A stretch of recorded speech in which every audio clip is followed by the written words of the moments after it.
Fala, nação tricolor, tudo bem com vocês? Sejam muito bem-vindos a mais um vídeo do canal Mais um Bahia. Eu me chamo Malha e vamos falar de Bahia.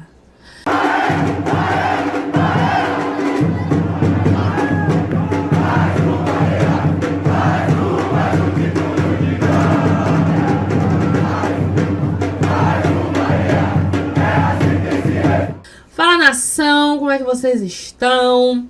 Bora lá falar do nosso Esquadrão de Aço, porque ontem, apesar do fatídico acontecimento, o que é o assunto deste vídeo, temos entrevista no programa da Ju Guimarães. Baraúna largou doce. Ju trouxe um especialista em arbitragem que esclarece aquele lance que realmente foi uma falta. A gente já vai acompanhar no decorrer do vídeo. Mas o que me surpreendeu muito foi isto aqui, olha. A CBF não disponibilizar o áudio do VAR. CBF não vai divulgar os áudios do VAR no lance do segundo gol do Palmeiras. Apesar da polêmica envolvendo a validação do gol, a CBF não divulgará a análise do VAR durante o lance, pois o protocolo prevê a liberação de áudios apenas quando o árbitro do campo é chamado ao monitor para revisão. E no decorrer do vídeo a gente vai ver isso também, que ano passado o Bahia teve 2 jogos no qual foi prejudicado também, e o áudio do VAR também não foi disponibilizado. Nossa, que mera coincidência, né, CBF? Por que, CBF? Achei muito estranho, me soou muito estranho, mas tudo bem. O Cadu Santoro, que questionou, falou sobre isso com a arbitragem. Uma atitude até que me causou surpresa, porque há muito tempo nós não vemos de dirigentes do atual, grupo de gestão do Bahia. A gente não viu esses questionamentos, o Bahia sendo lesionado várias vezes. E o Cadu foi até a arbitragem ontem, tanto que ele está na súmula, e questionou o acontecido. O Cadu até falou assim, aqui você não apita mais, de novo você prejudicando, e aqui você não apita mais. Prejudicou contra o Ceará e tudo mais, você não apita mais aqui. Creio que vocês já viram, repercutiu durante o dia, e o árbitro achou que aquilo ali foi ofendendo a sua honra. Mas o Cadu em momento nenhum o xingou, o Cadu em momento nenhum o chamou de ladrão, disse que roubou, Cadu em momento nenhum falou isso. Então não houve nada de que Cadu desonrou, mexeu na sua honra. É inadmissível, inadmissível. Eu sempre falo sobre essa questão de arbitragem aqui, até quando a gente vai ficar passando por isso. Já tem o Adelso também. Vou trazer o vídeo para vocês. E até quando nós vamos ficar sendo prejudicados com essa questão de relação à arbitragem, que não é de agora. Essa conversa já é antiga, esse assunto já é antigo aqui no Bahia. E graças a Deus parece que agora o Cadu Santoro acordou, Fez o que tinha que ser feito. Eu me surpreendi até quando vi a notícia, que eu falei, olha, um bom sinal. Bora acompanhar a análise do programa da Ju, só um pequeno trecho, e a gente volta a conversar. A gente não pode ficar satisfeito com essas situações que acontecem, porque sempre é contra Fortaleza, Ceará, Sport, Bahia, Vitória, e raramente são contra os times do eixo. Ontem tem uma citação do Everton na coletiva, Ju, que é perguntada a ele sobre isso. E ele disse, rapaz, eu achava que não tinha, mas hoje eu estou convencido que tem. Existe, sim, sempre uma prevalência. Na hora da dividida, na cabeça do árbitro, ele pende para o time que é do eixo. Isso é natural, porque está mais acostumado a disputar o topo de tabela, porque está mais acostumado a estar nas cabeças, porque está mais acostumado a estar aparecendo na mídia, porque errar contra um time desse gera muito mais prejuízo do que errar contra um Bahia. Ontem o Cadu foi para a súmula. Por que foi para a súmula? Porque disse ao cara o que todo mundo queria dizer. Cabe a ele dizer, eu acho que não. Mas, velho, toda hora é complicado, Nelson. Chega um momento que o cara que está envolvido no processo, a gente está aqui para analisar, Nelson, mas o cara que está envolvido no processo, ele está comandando 100, 150 pessoas e aquele resultado pode falar sobre o destino e o futuro de 100, 150 pessoas que dependem daquilo todo santo dia.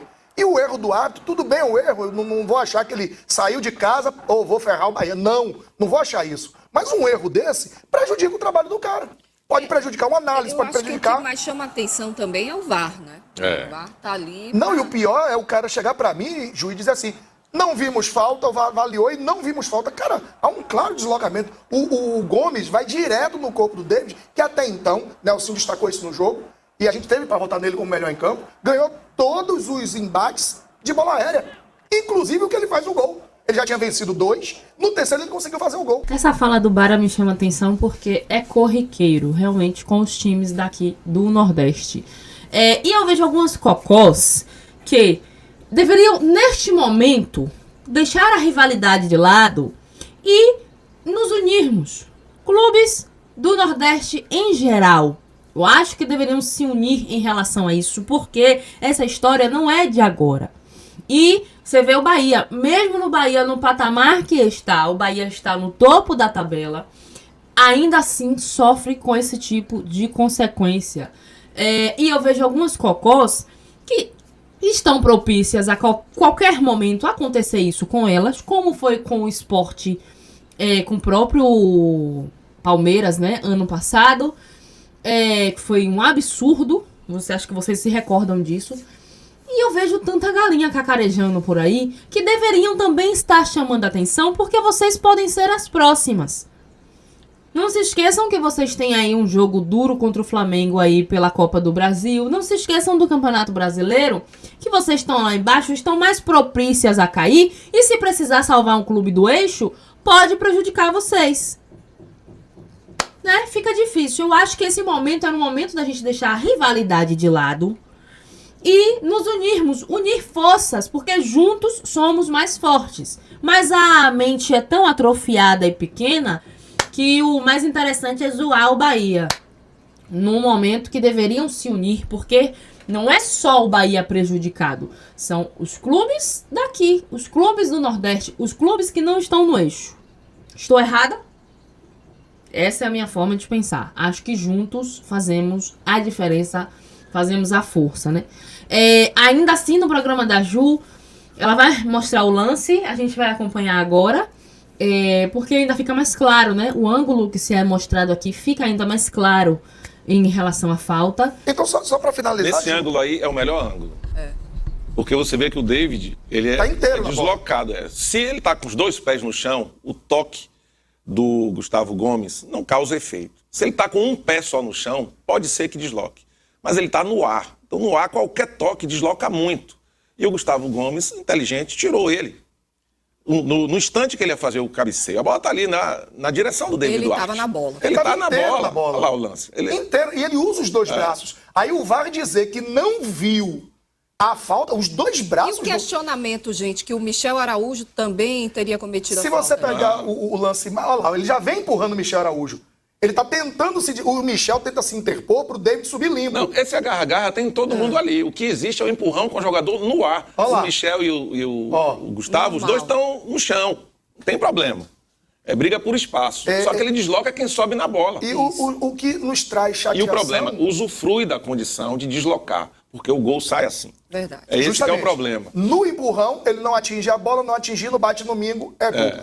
Tá, não é choro, não é isso, não é aquilo, até porque dentro da nossa transmissão, quem recuperar no YouTube vai ver que eu cobro o árbitro, porque o jogador do Bahia, eu não lembro qual deles, foi o Acevedo. Faz um puxão igual ao que o jogador, o Kik, sofre, e no caso do Kik, ele deu cartão pro jogador do Palmeiras, o lateral... E o que muito me admira, ontem eu acompanhando o final dos jogos, no programa Troca de Passe, o PC sempre no final, né, ele vem pra rever os lances polêmicos, e ele disse que aquele lance do Bahia ali realmente não foi falta.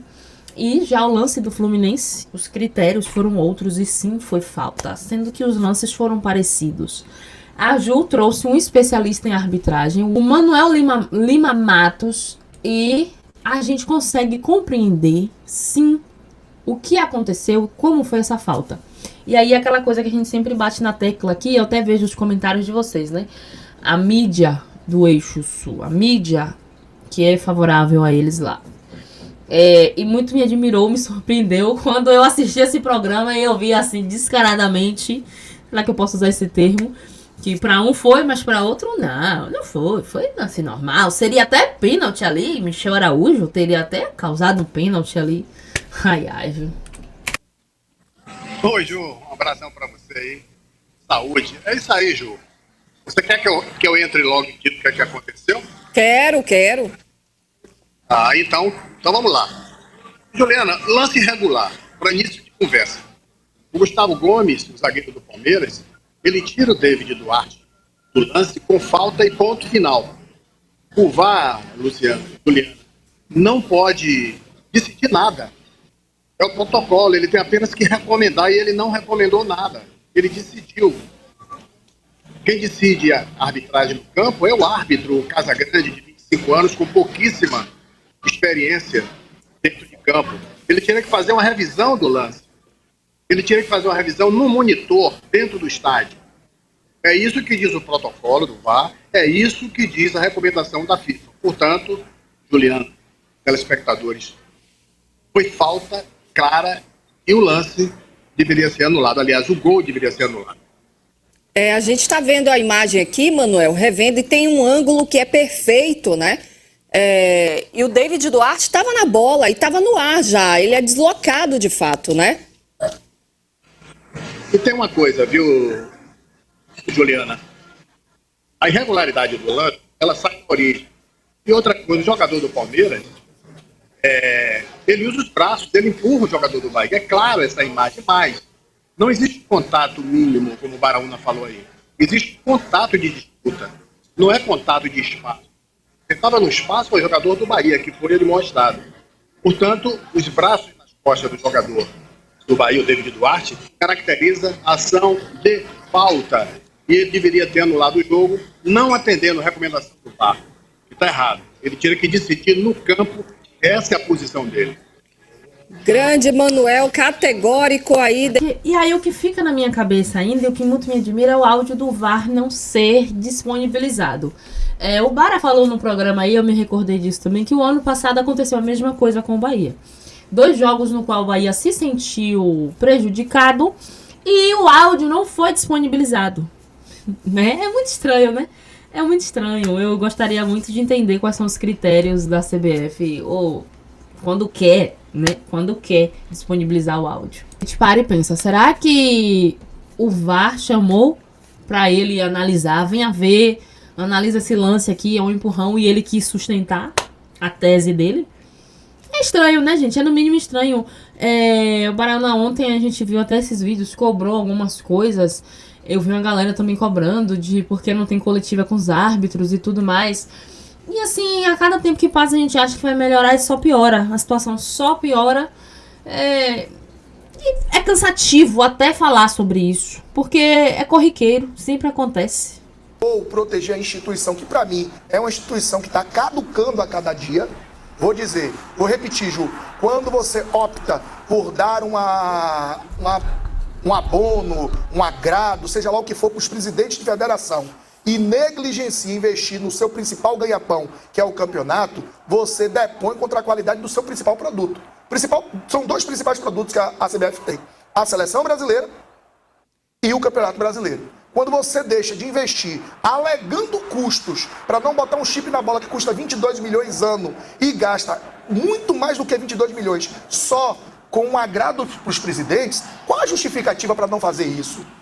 Cada presidente ganha 200 pau por mês. São 27 presidentes. Bom salário. 27 presidentes. 200 pau por 27, Ju. 200 pau por 27.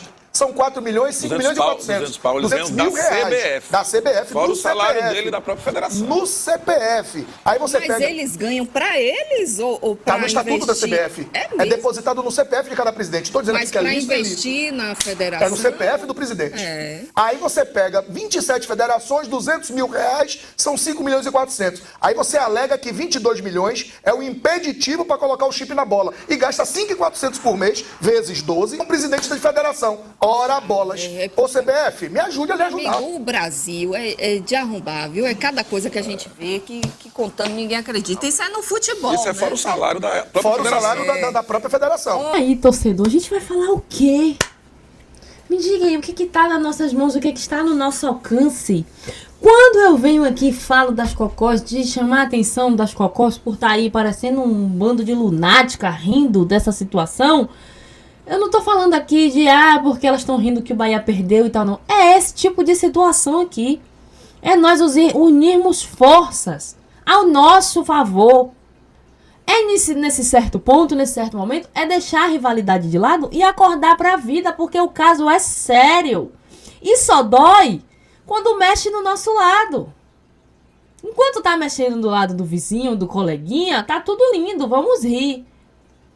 É sobre esse tipo de situação que eu falo que a gente precisa se unir. E eu fiquei feliz quando eu vi que Cadu Santoro tomou uma atitude. Porque até quando essas coisas iriam acontecer e ninguém do Bahia ia fazer nada? Porque é corriqueiro, é rotina, sempre acontece e a gente via tudo muito quieto, tudo muito calado. Lembro daquele jogo do Bahia e Grêmio, que deram aquele pênalti fajuto ao Grêmio?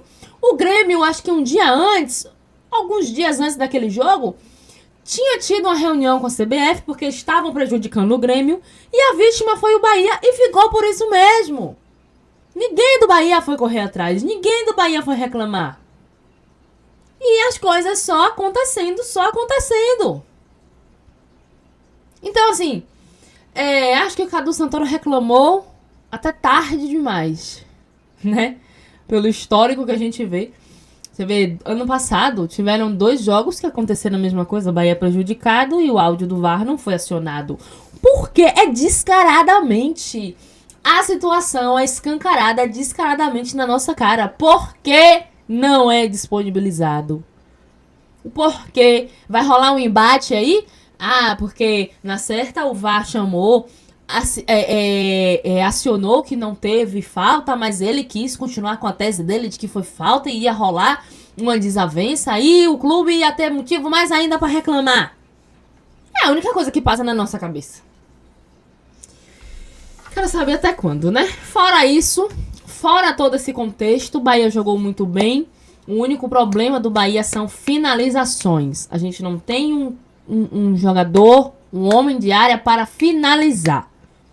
O Bahia é aquele time que chega, arame liso, né? Faz, chega na área, mas quando chega lá pra chutar, pro vamos ver, pra bola entrar na rede, lá ele, não acontece. E o Bahia, eu não vou colocar a culpa ontem de ter perdido só nesse quesito, né? Lógico, prejudicou bastante. Mas se o Bahia tivesse sido mais letal, nós até teríamos, né, conquistado esse triunfo dentro de casa. Mas eu acho que é só isso que eu tenho a reclamar desse jogo. De demais, o Bahia jogou muito bem, foi superior ao Palmeiras. Só falta isso, gente. Só falta isso e eu acho que isso reflete muito em contratação, né? Isso tem um nome que se chama contratação. Bom, deixem nos comentários o que vocês acham. Qual a opinião de vocês? Beijo, tricolor. Fiquem com Deus e até a próxima.